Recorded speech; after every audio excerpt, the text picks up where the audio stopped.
right. Well, welcome again. We're so excited to have you.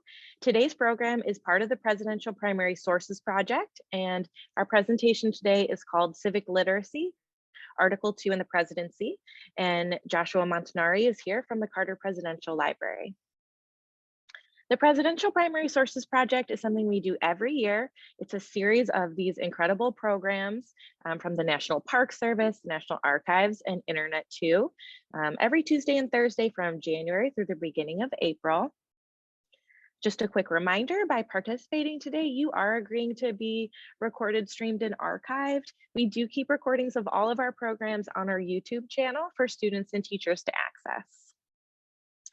All right, and then we absolutely want you to participate today. We, strongly believe that you learn more if you participate, and it's just a lot more fun. So some expectations about participation. If you're on video and you want to answer a question, you can kind of raise your hand and we will call on you to respond. If you want to participate via audio, you can use the little Zoom function of raise your hand. It looks like a little red hand, and we will try to help you unmute.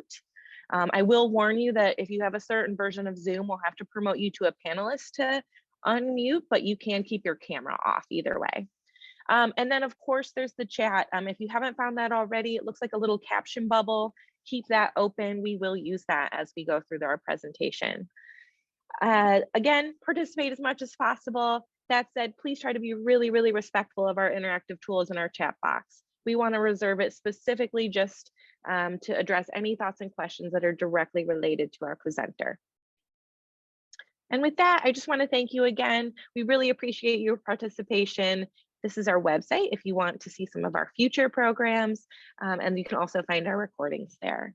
And with that, I'm going to stop sharing and pass it over to Josh.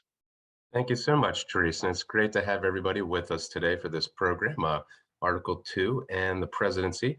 So let me go ahead and get my screen shared. So just give me a second for that. And we'll get things started.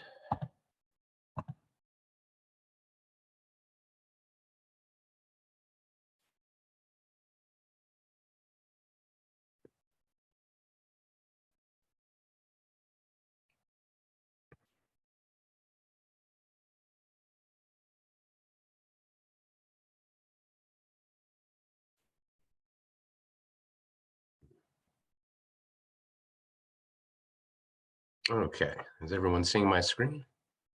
Yep, it looks Very good. good. Okay, so again, Civic Literacy, Article 2 of the Constitution and the Presidency, which we see 4 members of in the center of the screen there. We see President Carter, President Clinton, President Obama, and President George W. Bush. So while I work at the Jimmy Carter Library, which I'll talk about in a second, the bigger agency I work for is the National Archives. Now, I find that not a lot of folks really know what an archive is. So we have just a few questions here to try to help guide you through that. And let's see. And we can just answer these informally. I don't know if we need to put these in the chat or not. Might get a little overwhelming. But if you have pictures of you and your family at home, maybe they're on the wall, maybe they're in books, maybe you just have them stored digitally on social media or on another device these days. Has anybody saved your report cards when you print them out now? Or artwork that you've completed or things you've written? Maybe they have that collection, maybe your parents or whoever you live with has that. Or if there's just something you enjoy collecting, baseball cards, national park passport stamps, things like that. If you have any of those things, basically you have an archive, which is just a collection of things that are stored and protected and preserved to access in the future. Does that make sense to everybody? Okay, so now you might know why we have a presidential library, because I think the first one we had from Franklin Roosevelt, he didn't think too many people would be too curious about a presidential archive. Library is something people are usually more familiar with. In our library, we have a lot of different ways to learn about history. There's 40 million pages of written materials from when Jimmy Carter was our president, 40,000 objects and artifacts, like you see behind the glass in museums, 500,000 photographs, and we have thousands of hours of audio, that things we listen to, and videotape for things that we can watch. And we see a glimpse of some of the collection at the Carter Library behind the glass in this picture. You would see that from our museum floor. So it kind of looks like a library. We just don't have books on the shelves. We have those cases holding the things we're discussing on this slide there. Okay, and we are in Atlanta, Georgia. We are currently open on a timed entry basis. If anyone's thinking of having a student group, we just have to take that on a case-by-case basis. But we try to work with you to do what we can for you.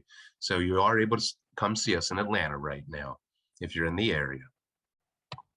So our program today, we're just going to go over some quick Constitution basics, talk about why someone wants to be president. Again, Article 2 of the Constitution, and then who can be president, where they work, what the responsibilities are, and then we'll kind of summarize things with a couple of questions at the end to bring everything full circle. So quick Constitution basics. Our Constitution, established in 1787, 3 branches of government. Think tripod, like when you take a picture, or tricycle, pyramid, things like that. 3 legs tend to be pretty stable to hold something up, like our government. The executive is the one we'll be talking about today, but it also will involve the legislative and judicial. The Constitution is the supreme law of our land. It provides basic rights for all Americans. And a big one, it has changed and it can still change again. Now, really quick, looking at the painting here, let's see, it's kind of tough because everybody's, let's see, it's a bunch of white guys all have the same haircut. Can anybody pick out somebody they recognize in this painting? You can put that in the chat, or let's see if Edgewood's able to call out. I see George Washington standing by the desk in the chair. Okay, George Washington, our first president, our commander of our Revolutionary forces. Yeah, he's pretty tall then, and he would still be tall now, I think, over 6 feet. Yeah, that's him standing. Anyone recognize someone else who maybe is also on American money, Yeah, but wasn't a president? in the chat, we have Benjamin Franklin right at the front row. Okay, yeah, he's sitting down in that gray suit, has his cane out. He's on the $100 bill, but never was president. He was our most famous diplomat, what we would call Secretary of State today. Anybody else that we recognize? I know it's kind of tough. They all have that same haircut, right? I think that we maybe have, all right, let's see, I see Tyler with the hand up. Is the one pointing in the black at the kind of in the middle of the painting, is that Jefferson? Let's see, the one black in the middle of the painting. Yeah, we have Point another to. guess in the chat of Jefferson. Now, I know one thing about Jefferson, he had red hair, and I'm wondering if that might be him on the stage in the brown suit behind the person bent over signing, because that hair looks slightly unwhite. Oh, Edgewood, did you have another guess or another person you recognize? Maybe. I think I see John Adams. I'm not sure. Okay. I'm guessing he's there. He was one of those signers, he was our first vice president and our second president. I'm guessing there's a guy who has a famous Broadway play about him now in the picture. Maybe he's, oh, someone's jumping up and down up at Edgewood. Alexander Hamilton. There you go. Yeah, I think that's him whispering to Benjamin Franklin there. Okay, very good. So now we could talk about this all day, but I think it'd be hard to tell the rest of them apart. So we'll move on. Very good.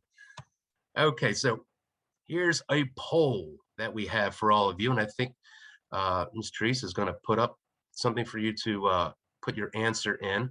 Which one of the following leaders, or kinds of leaders, do you think can best represent the most people in our country? Now, what I want to say is there's no right or wrong answer here.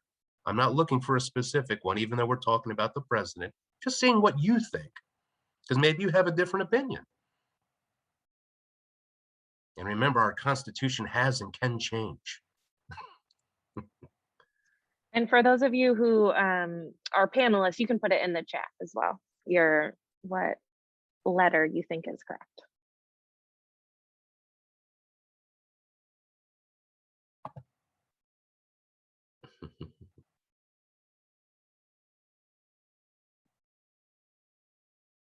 Oh, it looks like we like our president, huh? All Do we have right, take more? like 30 more seconds and I'm going to close this out. So if you haven't Okay, voted, we're go having ahead fun. and do that. All right, here are our results. Okay, so I guess we like the way the Constitution has our government laid out, right? So we all think a president elected by voters is the best way to represent the most people for our country. Well, that seems to be what the forefathers of the United States thought as well. But I put these up here just to give you an idea of other leaders around the world, because we do have monarchs who are empowered by birth. Just because they were born to someone already in power, they get to be the leader. We have countries who have the heads of religions as the head of their government. That's what we call a theocracy. Places like England have a prime minister chosen by people, by representatives that voters voted for, but they're not elected directly. And some places have military commanders like generals in charge of their government. So we have all these different kinds of leaders around the world. But yes, we have a president elected by voters.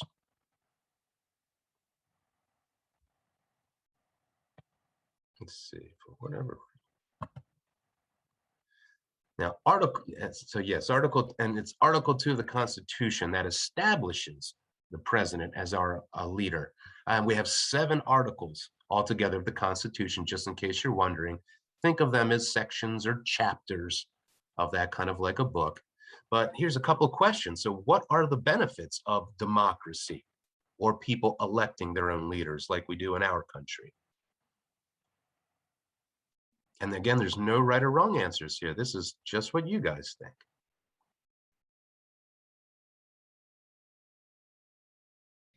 Go ahead, Edgewood. That has the people involved in who they're leading instead of the government having control over everything. Okay, very good. So people have a voice, people have a say. Any other answers?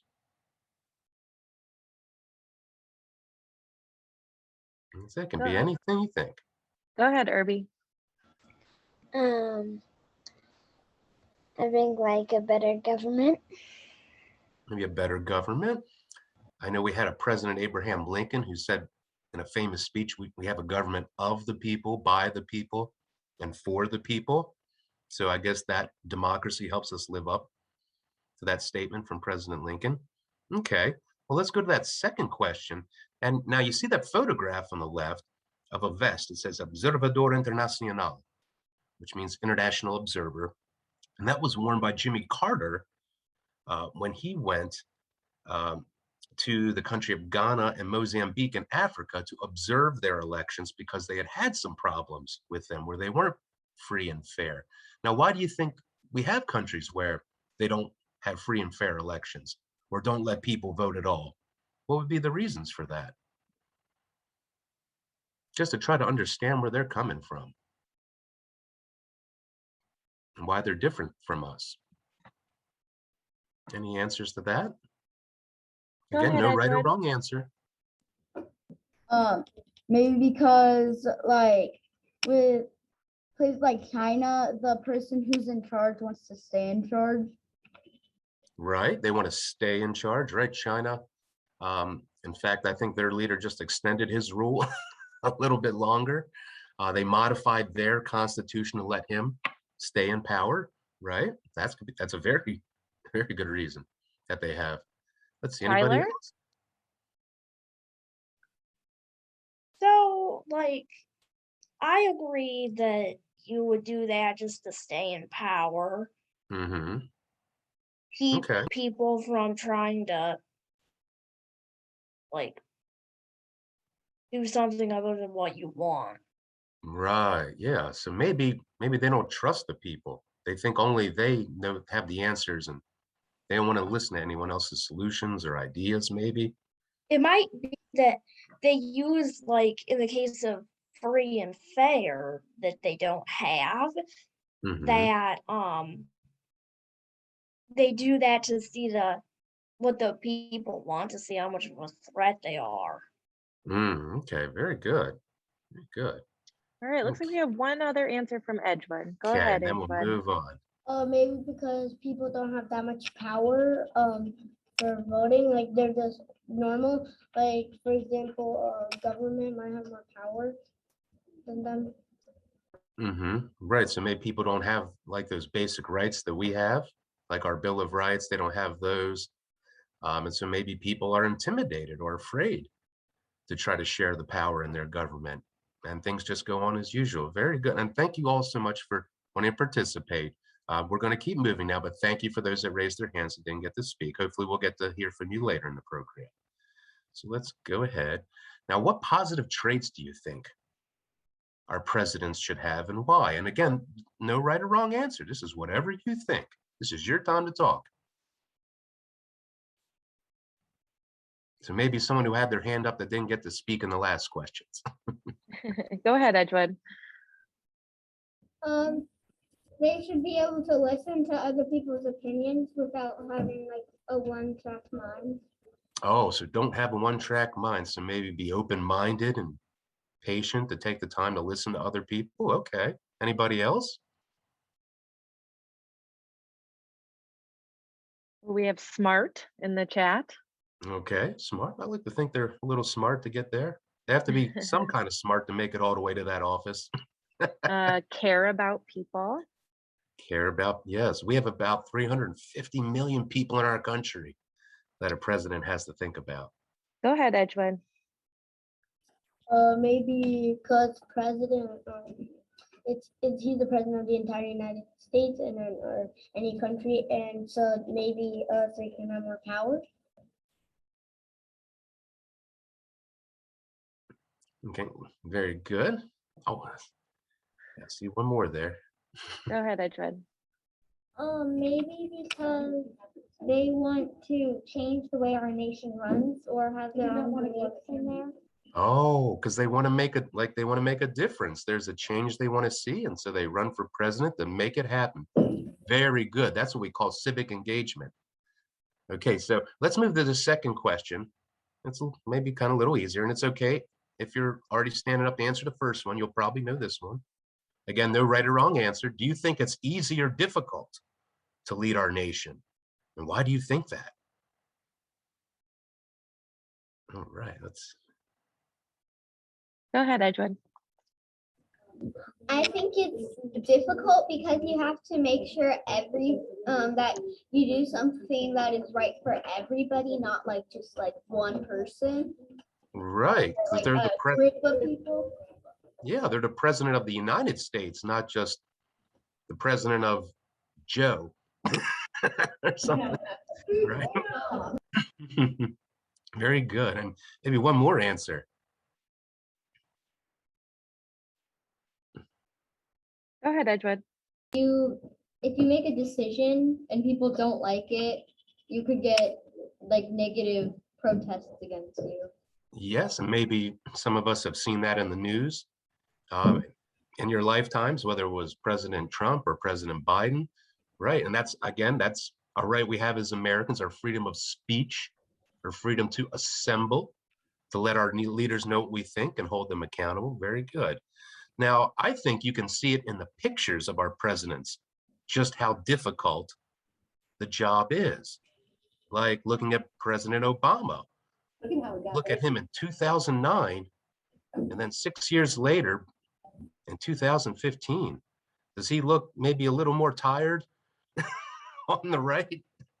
A little bit. We see his hair's gotten a lot of gray and white in it, a lot more wrinkles around his face and eyes. Well, how about Franklin Roosevelt? He was president a little longer, 12 years, our longest serving president, but we see him at the beginning and very close to the end of his presidency on the right-hand side. And he navigated our country through the Great Depression when 1 out of 4 people couldn't find a job. And he also guided us to victory in the Second World War, where the whole world was in a big battle with each other. And the most dramatic, I think, is Abraham Lincoln. We look at him in just 4 years, because he was our president during our Civil War, when we had a lot of Americans pass away. We had so many people die in that war. If it was the same war today with a bigger population, it would be like losing 7 to 10 million Americans. And I think we see the weight of that on President Lincoln's face on the picture on the right-hand side. So being president is not easy. I think it's safe to say, and it's definitely not a joke and something to be taken lightly. Now, again, the presidency comes from Article 2 of the Constitution. It established the executive branch with the president in charge of it. It tells us how we elect our president and vice president, which changed over time. And it tells about the powers and responsibilities of the President of the United States. Now, who can be president? Well, to really boil it down, any person born in the United States or another country to at least one American parent, and that when they run for office, they're at least 35 years old, and they lived in the United States for 14 years. So just to give you a warning, we got some numbers coming into play here. We're going to be doing some civics math as we go through the program today. Now, what you see on the left side of the screen, it's kind of hard to read, tiny writing. We just had one of these in 2 years ago called the Census. This is one way we could verify if someone can run for president. And you see, I put an arrow on the screen next to Jimmy Carter's name. This is where Jimmy Carter was recorded in 1940. So he's listed there, James. To the next column, we see son, because his father Earl is the one filling that out. And where we see the circle at the top, that column says place of birth. And you see it just says Georgia all the way down. So from this document, we could see that Jimmy Carter, born in 1924, was living in Georgia in 1940. So he's been here 16 years. He's born in America and American parents. At this point, he just has to get to that 35 years of age before he can run for president. He's only 16 right then. But when he ran for president, somebody could have pulled this census record and said, there's the proof. So that's just one way we can check up on that. Now here's our math, our civics math. So I'm guessing you guys have done some word problems in math class by now. That's kind of what we have here. So pay attention to the numbers in these questions. I'll do the first one, and we're going to see if this person can run for president. So Sarah was born in Germany in 1980 to American parents stationed with the United States military. In 2010, she moved to the United States to live in Georgia, where she has lived ever since. Is there anything stopping Sarah from running for president in the 2024 election? And we'll go ahead and give you a minute to do that civics math. So pay attention to those numbers and see what we come up with, and let us know in the chat maybe. Or someone raise them. And we'll give a minute for everyone to think about it. I'm glad you're on the ball, Edgewood. Let's have one of those qualities of the president, patience for a second.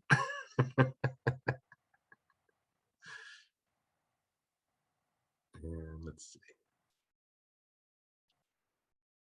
And I'll maybe start a countdown from 10, 10, 9, 8, 7, 6, 5, 4, 3, 2, 1. Okay, who can tell me, is there any reason why Sarah cannot run for president in 2024? What do you think, Edgewood? She isn't 35. Ooh, I don't know. If she's born in 1980, 2024. So what do you have to add to 1980 to equal 2024? Who knows that part of the answer? So how many years is that? How old is she in 2024? She's born in 1980. Tyler, do you know? 44. 44. So she's got the age. She's at least 35. And then she moved in 2010. So how many years are between 2010 and 2024? think she's going to be able to because but when she'd start running for president, because you'd have to start like running for president in like 2023. Okay, You'd be 13. very, very clever, Tyler. You kind of have me right there. Yeah, so usually we run for president a year or two in advance. For the sake of the exercise today, Go ahead, let's just Edgewood. Do go- you have an idea? let's use the 2024 number, but very good, Tyler. She could be able to be president because she lived in America for exactly 14 years and she's 44 and she has American parents. Very good. And I think Tyler knew that, but he's one step ahead of me here. Right, so she can, right, because she's 44, she's a citizen because she's born American parents, at least one American parent, and she's lived in the country 14 years. Okay, very good. So the second one might be a little bit easier, kind of the same math going on here. Marco leaves his native Ecuador in 2000 to live and work in the United States.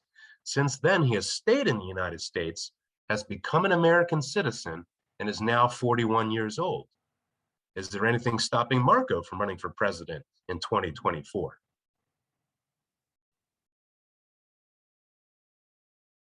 This one might be a little bit easier. Edgewood, go ahead.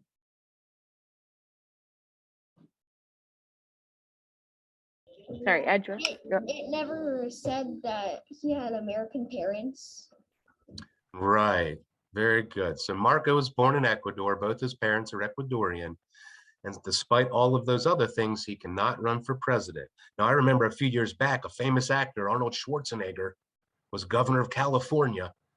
And a lot of people wanted him to run for president, but he couldn't because he was born in Austria. And there was a lot of talk of changing the Constitution just to be able to get him, who a lot of us know as the Terminator, to run for president, but it didn't happen. So you still have to have at least one American parent to run for president. Very good, guys. Okay, so we'll try to keep moving through the rest of these. Now, how do they get elected? Well, basically in an election, a candidate has to convince the most voters they're the right person for the job. Now, with president, after Franklin Roosevelt, we decided we needed to have some limits on how long someone could be president. He was elected 4 times. After that, we said you can only be elected two times, the 2 4-year terms for a total of 8 years. Now, with such a large country, 350 million people, we're a continent from the Pacific Ocean to the Atlantic Ocean. How does someone running for president get their message out to America? Think about modes of transportation we have. Think about technology today, because this has changed over time. We see one way in the picture here when Jimmy Carter ran for president. Maybe we'll get two to three responses here and we'll move on. What do we Go think? ahead, Tyler. Well, nowadays, probably like television speeches. Television, very good. That's definitely a way we see a lot of commercials about elections, don't we? If you're not Yeah. watching TV on a streaming service. Go ahead, Edgewood.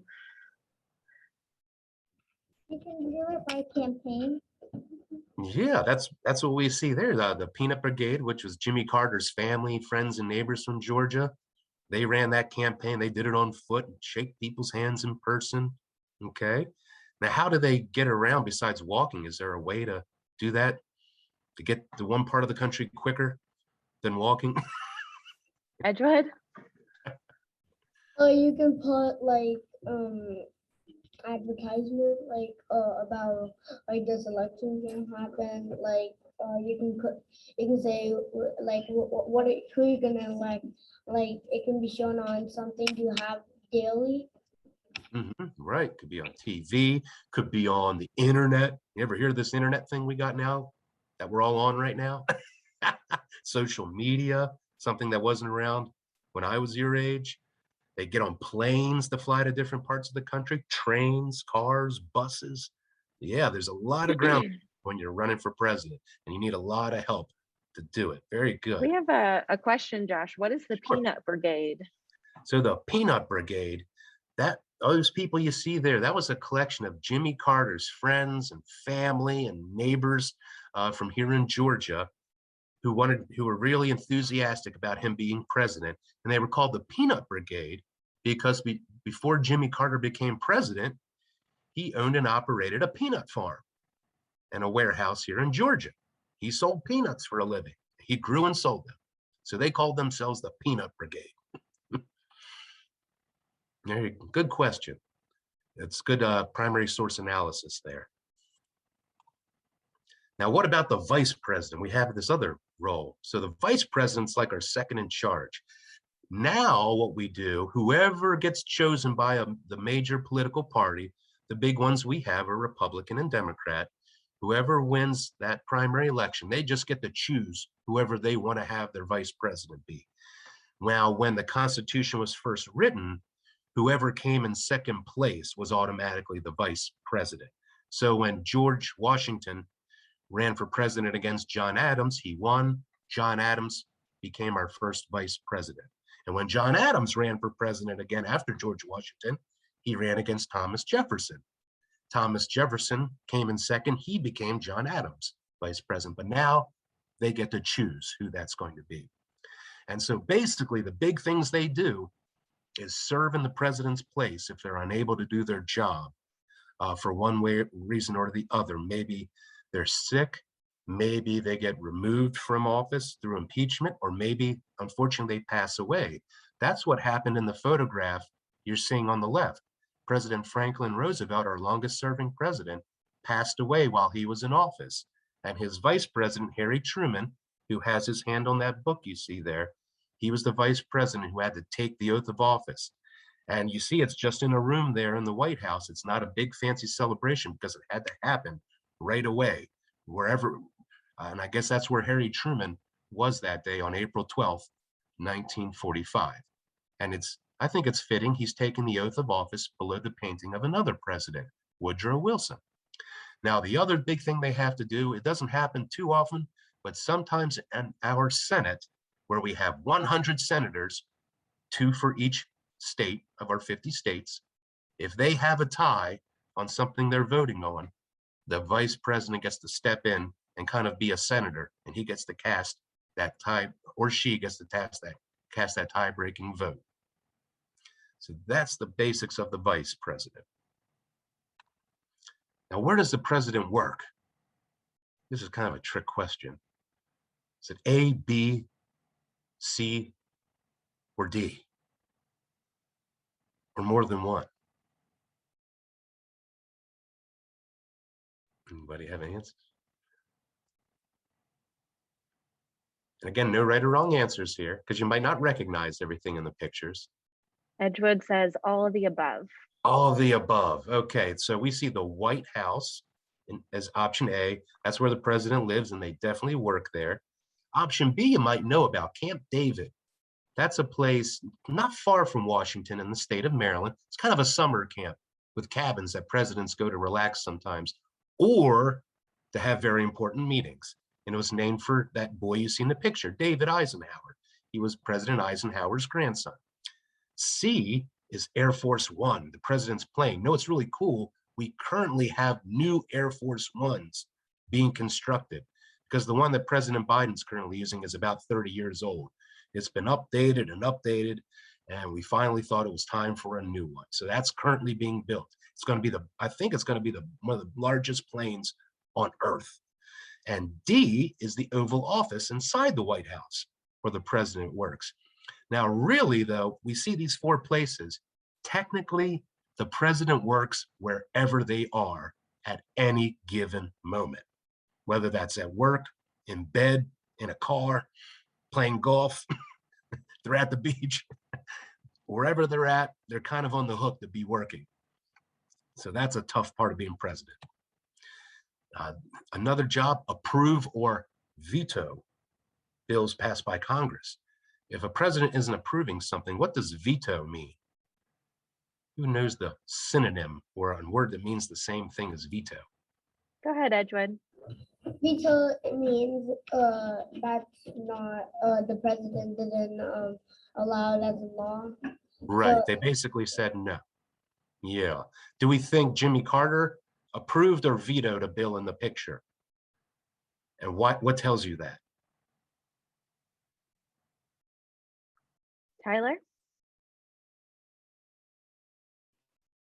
He's getting a lot of applause, which makes me think that he passed it. Okay, I think Yeah. you're right. Everyone seems pretty happy. They're smiling, they're clapping. Jimmy Carter's holding up that stack of papers. So yeah, he just signed the biggest conservation law in our country's history, where in one stroke of a pen, he created, I think, 35 new national parks, national forests, wildlife refuges in the state of Alaska, which is about as far away as you can get from his home state of Georgia. So that's pretty neat that a president from Georgia had a huge impact on our largest state, furthest away from where he's from. Very good. Now they can make treaties or agreements with foreign countries, but they can't just do it by themselves. Once they do it, they have to have our Senate approve it. And we need 2/3, here's some more civic math, or 67% of the Senate to approve it. We'll get to that in a second. They also appoint and receive ambassadors and public ministers. So that means they choose the people who will represent us to other countries, and they meet with the people representing other countries to us. Does that make sense to everybody?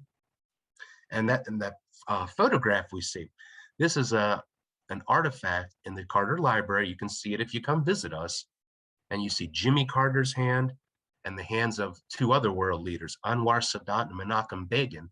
This is after they reached a treaty called the Camp David Accords, which ended war between Egypt and Israel after they had been fighting each other for more than 40 years. This is a really big deal and a big accomplishment for an American president.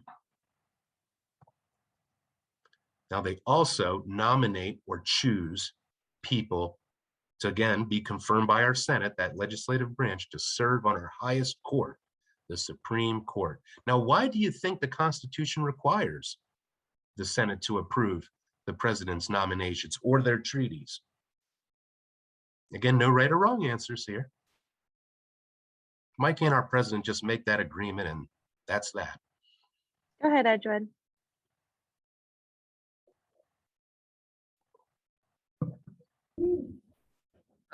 You can't, because if all of the judges are like biased or something, they want to choose the judges that will be the most fair. Okay, right. So maybe they want to have a balanced opinion or selection. And by the way, President Biden's going to be going, and the Senate will be going through this in the coming weeks because we have an opening on our Supreme Court. Anybody else have a reason?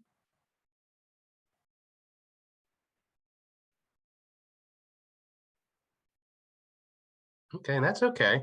And I just wanted to draw some attention to the document on the screen because this is Black History Month. Are we able to read the text there, what President Lyndon Johnson signed on June 13th, 1967? And who he chose? And does anybody know who that person is? Thurgood Marshall?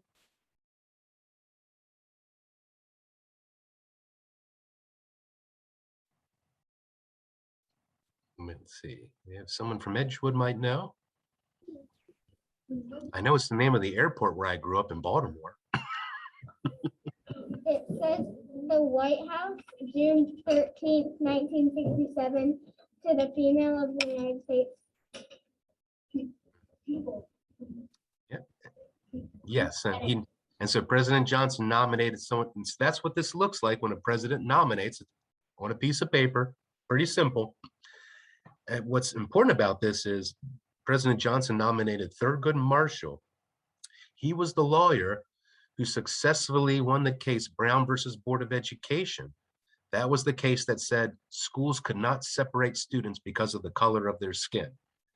And he won that case and changed that law, got that law changed for our country. And then he became the first African-American Supreme Court justice after he was confirmed by the Senate.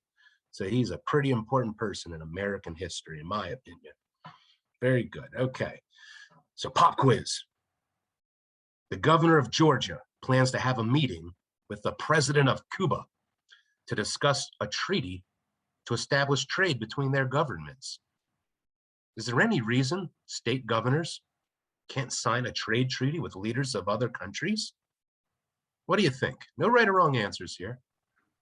Go ahead, Edgewood. We're all learning. I don't think they're allowed to do that because the second article makes it only so the president can sign treaties with other Right. and no states can. Very good. How many states are in our country? How many United States are there? Anyone know? How many stars on our flag?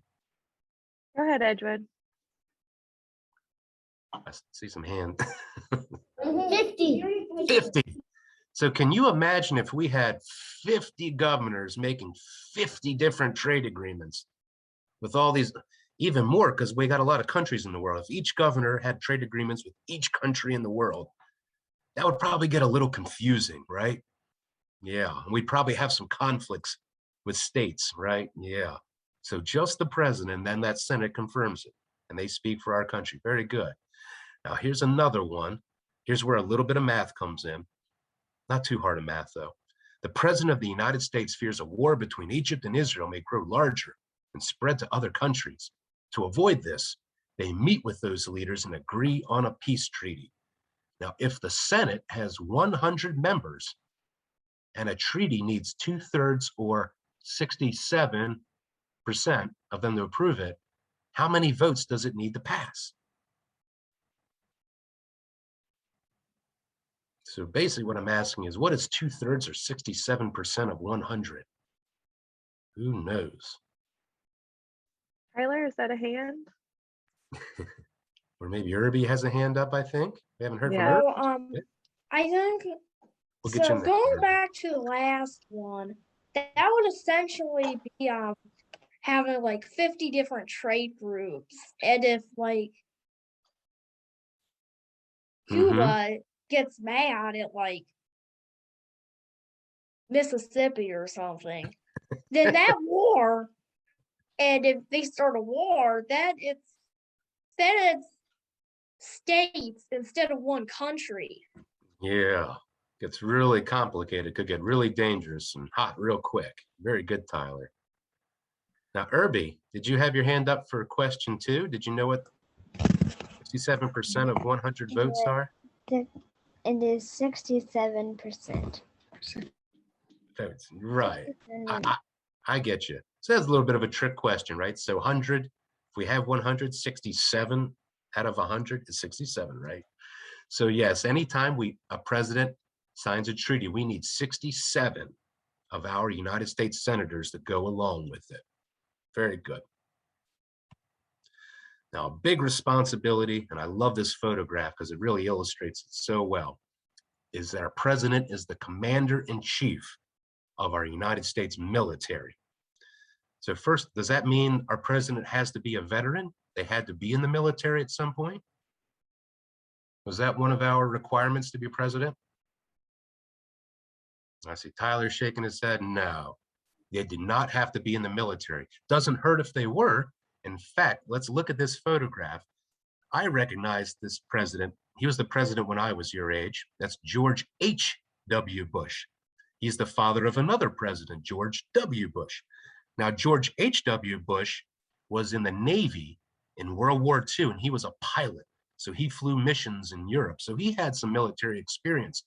He was also head of the Central Intelligence Agency, our spy agency. So he knows a few things about working with the military. Now, what I love about this picture, though, look at the difference in what they're wearing. The people saluting him, they have their military gear on. If the president is the commander-in-chief, do they wear a military uniform? Why doesn't he have one on? And there's no right or wrong answers. I'm just curious. What do you think?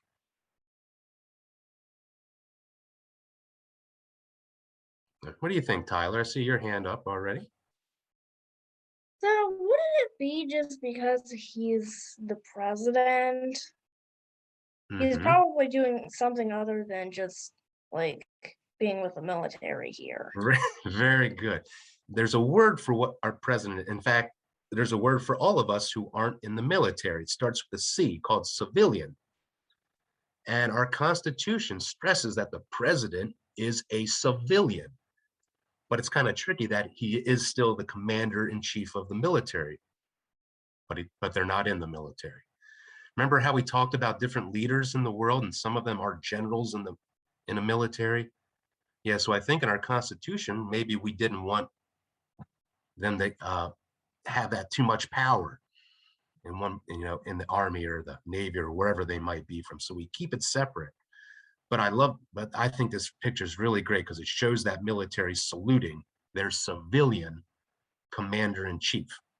And that was really, in case you're wondering, that was a parade after the end of the first Gulf War in the early 1990s. In fact, I remember watching this parade on TV when I was a kid. But it's a really powerful picture there to show that power. And it comes in handy because the ultimate job of the president is to enforce the Constitution, to make sure that everyone in our country is obeying it and not violating it. But that does happen.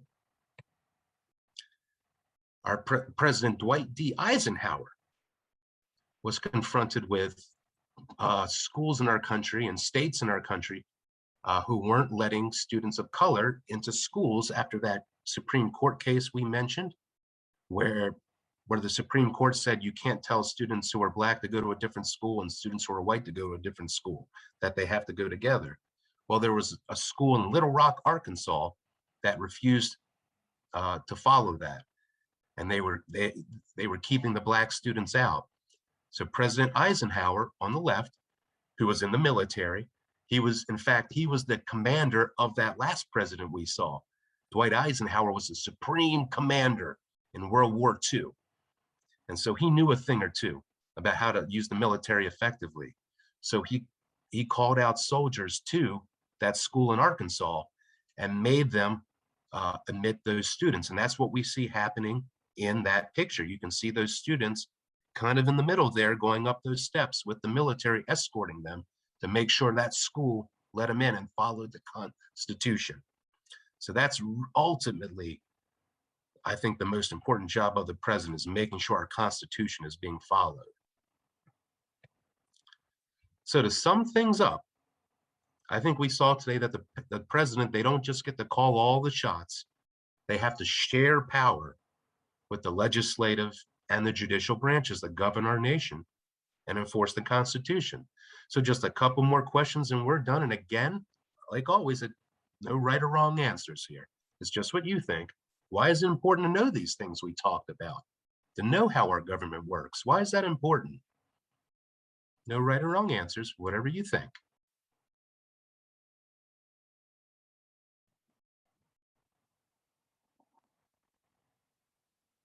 Anyone? Go ahead, Okay, Edgewood. hand up. It's important to know how our government works so we can tell other people who may one day have a place in the government, or if we are going to have a place in the government. But also, did Jimmy Carter ever pass an executive order? Jimmy Carter signed many executive orders. Most presidents do sign a lot of executive orders. And I'll just try to sum that up really quick. Usually an executive order it doesn't take the place of a law or the Constitution. Usually an executive order is used when a law has been passed, but there aren't really any specifics in it on how to implement it and carry it out. So an executive order might clarify that. By an executive order could say, I designate John Doe to ensure that the air and water of the United States is not being polluted beyond a certain level, something like that. So it's kind of getting a law implemented when we don't maybe have the specifics. We didn't think of things to write into the law when we were passing it. Does that make sense to everybody? Okay. Let's see. Now, how does democracy, if we remember, we talked about that at the beginning, where people have a say in their government. How does democracy allow us to shape our nation and our local communities? And again, no right or wrong answers here. Think about the rights we have. Go Can ahead, anyone give me an Edgewood. example of them? Like, are you able to like cancel an executive order? Are you able to cancel an executive order? A president could write another executive order that maybe cancels that one. Maybe if they change their mind about something, or if a new president comes in, they can maybe write an executive order to explore that other one and to see why it happened, or and whether or not we should keep it or not. Sometimes that's what an executive order is. So technically you could cancel it. But do we have any examples of how we can help shape our nation, even if we're not grown-ups, 18 and adults? How can you help shape your nation or your community? Do you have to be an adult to help your community? What can any of you guys do? Gotta be something. Come on. I know we're right at the very end. Come on, don't die on me now. This is the last question, guys. Do you know your rights? Do you know the Bill of Rights? Something you can do. Like, okay, someone, all right, we got Go someone from ahead, Edgewood. Edgewood. People having the freedom to vote. Right, we can vote for the people who we think share our values, that hopefully when they get into office, they'll put those values to work in our nation, whether it's a law or other people they appoint. Very good. Are we allowed to get together in public, in groups? Or is that a no? Or are we not allowed to do that? I see Therese nodding. Yeah, we can assemble in public. Maybe if there's something we don't like, we can protest it by getting together. Maybe we make a bunch of signs and march down the street, or go to our nation's capital and have a demonstration there. That's one way. Has anyone volunteered before? Is anyone in Boy Scouts or Girl Scouts, Cub Scouts? Any other A groups? Boy Scout in the chat. You can see some arms going up. Yeah. So that's kind of our freedom to assemble. We can get together. If that's cleaning up litter, we could be doing that. If it's maybe helping elderly people in our community, things like that. Yeah, our democracy lets us do those things, because we could be in a country where they say, no, you can't get together in a group. You can't do that. You can't just say what you want to say. You can't make that sign and hold it up in public. So we have a lot of these freedoms we enjoy to help shape our nation and the local communities where we live. That power is kind of in our hands, and it was put there by our Constitution. Now, does anybody have any more questions of their own at this point? I see we kind of had some questions popping out when I was asking these. Now's your time to talk. Any question you want to ask? Go ahead, Edgewood. Did President Carter make any executive orders? Yes, yeah, I think another student asked that. President Carter signed a lot of executive orders. I know a lot of them when we had what was called our energy crisis, our cost of energy, like our gas in our cars, electricity, natural gas that we used to heat our homes. The price went way up. And he created a new department of the government, the Department of Energy, to try to combat that crisis. And he had to sign a lot of executive orders for the government to know how to do the work in the Department of Energy, because it was a brand new thing. Again, like I said, sometimes we pass laws and we don't really include instructions on how that law is gonna play out. So an executive order kind of provides instructions for laws for a government to implement them. Okay, any other question? Okay, I see another Looks one. like Edgewood has another one. Go ahead. Has one of Carter's orders been canceled? Has any of Jimmy Carter's executive orders been canceled? I don't know of any that have been canceled directly. No, although usually when new presidents come in, a lot of the things they do tend to cancel out a previous president, but maybe not through an executive order. Maybe a law was passed that did that. I know an executive order Jimmy Carter had was for the people who make our cars and trucks, our vehicles, that they had to make them more fuel efficient, get better gas mileage. But that law said the next president could change the standards of that. And that's what Ronald Reagan did, the next president, Jimmy Carter. He said the cars don't have to get as good a gas mileage as what Jimmy Carter said. That's one example that comes to my mind. But every president got to kind of change that standard, which is why I think we don't have flying cars yet. Any other questions? No? Okay. Well, an activity maybe that you guys could do, and I'm going to send this presentation to Ms. Therese, and she'll send it to all of you so you can read it later. But basically, if you go back through my presentation, we had a lot of primary sources there. There's photographs, documents.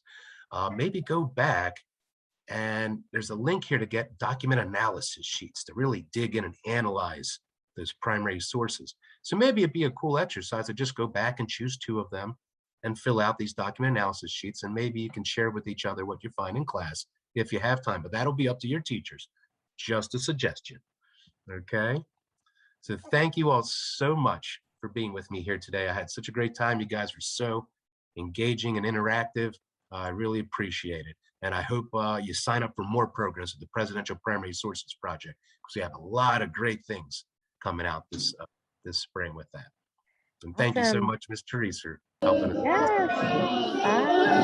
I'm going to share my screen and we'll go back. Yeah. Thank you, everybody, for attending. We so appreciate your participation. And thank you so much, Josh, for your time and all your knowledge. You're very welcome. We'll see you at 2 o'clock. All right. See you later. Bye, everybody.